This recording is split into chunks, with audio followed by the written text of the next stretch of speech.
Die grootste probleem vir ons Suid-Afrikaners is ons finansies.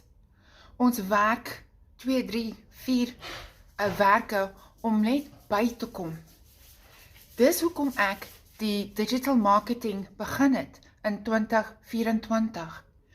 Dit het vir my geleer hoe om attraction marketing te doen, hoe om 'n digital program te verkoop of te promote as jy dit so wil hê.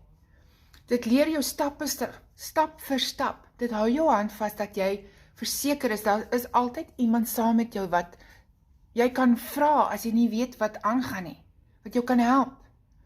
Die kan dalk jou lewe van sukkel tot celebration toevat, waar jy dinge kan doen wat jy nooit in jou lewe gedink het jy kon doen nie. As jy nou belangstel en jy wil leer hoe om dit te doen, sit vir my ready in die comments.